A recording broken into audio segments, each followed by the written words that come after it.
अच्छा सर, ये बोल रहे हैं कि आपका जो जन स्वराज की यहाँ पार्टी है, यहाँ कुल कितने प्रत्याशी आप लोग हैं जन स्वराज के दावेदार?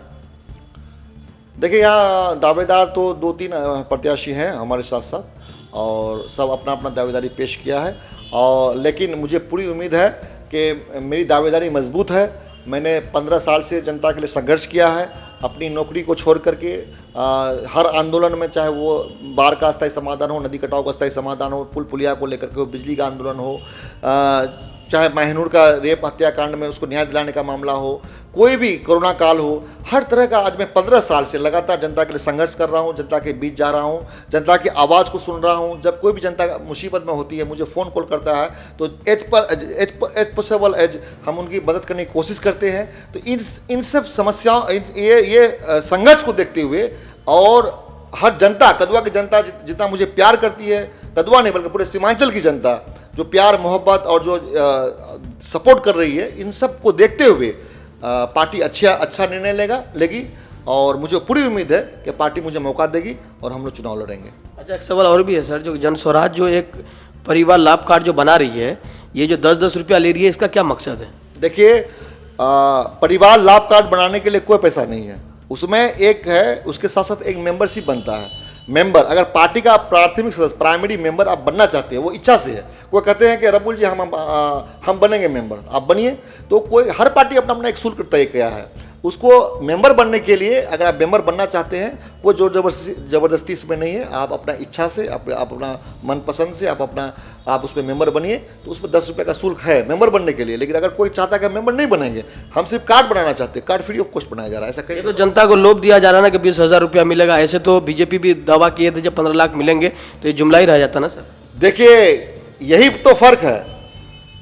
जुमला, ये इसको जुमला नहीं कहे। जो 5 गारंटी है, सबसे पहला गारंटी क्या है कि बच्चों, जो भी हमारे बच्चे हैं, बच्चों को पढ़ाने के लिए जो है 1,000 रुपया पर मंथ दिया जाएगा, जब तक वो बच्चा 12 साल तक, मतलब कि इंटर तक पढ़ाई न कर ले। दूसरा गारंटी है कि महिलाओं को स्वरोजगार करने के लिए 1 लाख रुपया का हर साल लोन है उसमें। तीसरा गारंटी है मजदूरों का प्लान रुके, मजदूरों को यहीं नौकरी मिले, उसके लिए 10 से 12 हज़ार की रोजी रोजगार की गारंटी सरकार अपने गांव अपने इलाका में देगी। चौथा गारंटी उसमें है वृद्धावस्था पेंशन 2,000 रुपया किया जाएगा। 5वां गारंटी है मनरेगा मजदूर को खेती से जोड़ा जाएगा और उस 2500 रुपया हर साल खेतिहर किसान को मजदूरी करने के लिए सरकार देगी। तो ये बात कर रही है सरकार, तो बहुत सारी बात कहती है। हर पार्टी अपना अपना दावा करती है, अपना अपना योजना लाती है इलेक्शन के टाइम में, लेकिन कोई भी पार्टी आपको गारंटी कार्ड नहीं दे रही है। जब आप जीत जाएगी पार्टी, लोक लुभावन वादा करती है, उसके बाद जब जीत जाती है पार्टी, तो वो फिर कहती है कि जुमला है। जिस तरह से 15-15 लाख के बारे में आपने बताया, बीजेपी ने कहा था कि 15-15 लाख रुपया आएंगे, काला धन आएंगे, वो नहीं आया। जब इनसे सवाल पूछा गया नेताओं से, तो कहा कि ये जुमला था। तो इसी तरह से ये जुमला ना हो, इसके लिए कार्ड है, ये कार्ड गारंटी कार्ड है। और ताकि ये सरकार जिम्मेवार होगी कि मैंने कार्ड दे दिया है, वो लिखित कार्ड है, उसमें लिखा हुआ गारंटी कार्ड। तो सरकार ये उसको एहसास दिलाने के लिए कि नहीं, मैं जो वादा करूंगा उसको 100% निभाऊंगा, इसलिए कार्ड गारंटी कार्ड के रूप में दिया जा रहा है। कदवा के वर्तमान एमएलए जो है शकील अहमद साहब से आप कुछ कहना चाहेंगे? देखिए, कदवा के एमएलए शकील अहमद साहब से हम यही कहना चाहते हैं कि आज आपने जो पूरा कदवा प्रखंड है हमारा, ये पूरा कदवा प्रखंड रिश्वतखोरी का अड्डा, भ्रष्टाचार का अड्डा बन गया है। लेकिन इसके लिए जिम्मेदार कौन है? विधायक जी से मेरा सवाल है, क्यों रिश्वतखोरी का अड्डा बन गया कदवा प्रखंड? विधायक जी को इसका जवाब देना चाहिए जनता के सामने।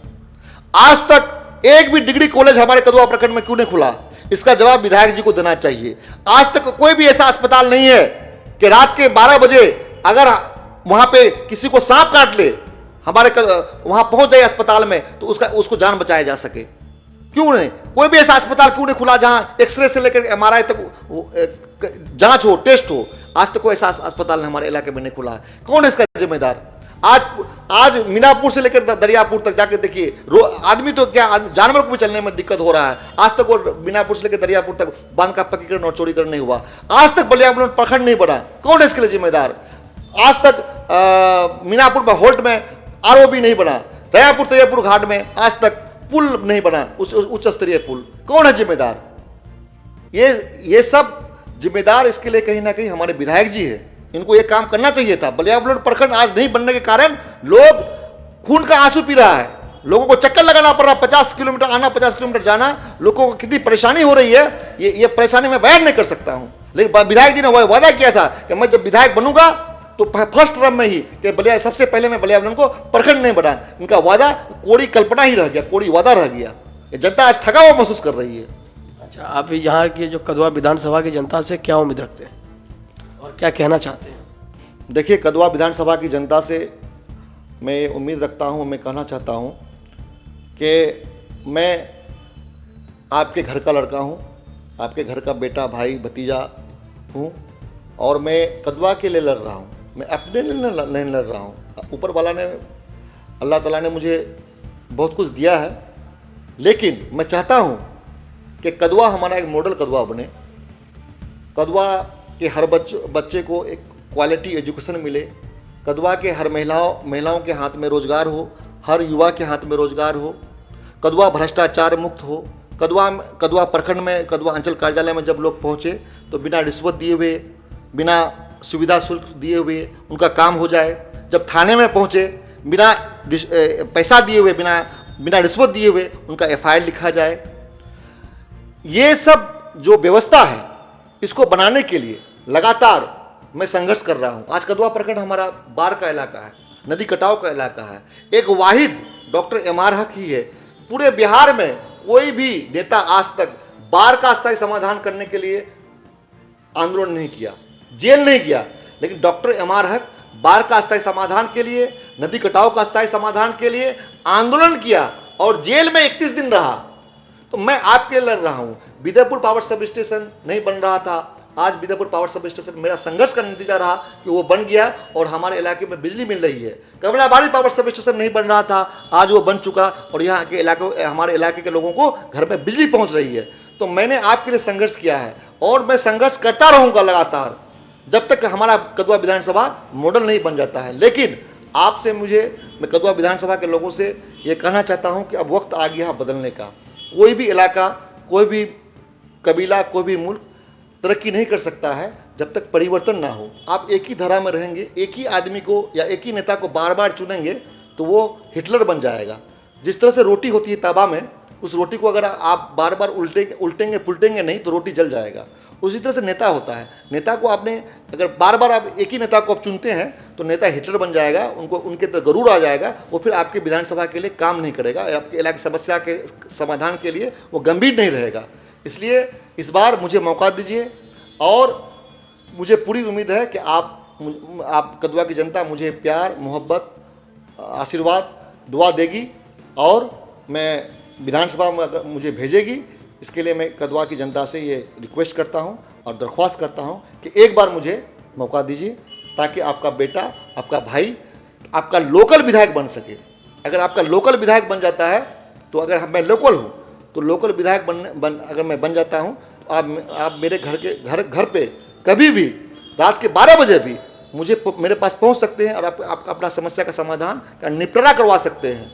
मैंने ये कह रखा है कि अगर मैं विधायक बन गया तो कदवा की जनता जब भी मेरे आवास में आएगी तो वो जनता के रूप में नहीं आएगी बल्कि मेरे मेहमान के रूप में आएगी। मैं उनका खैर मकदम मेहमान के तौर पर करूँगा। बस ठीक, बहुत बहुत शुक्रिया। हमारे साथ थे डॉक्टर MR हक साहब और मैं ये चाहता हूँ कि आप लोग इस वीडियो को शेयर करिए, कमेंट्स करिए और भी बातचीत करेंगे डॉक्टर साहब से, फिर बताएंगे आप लोगों को, दिखाएंगे। मेरे वीडियो को फॉलो करिएगा। नमस्कार, जय हिंद।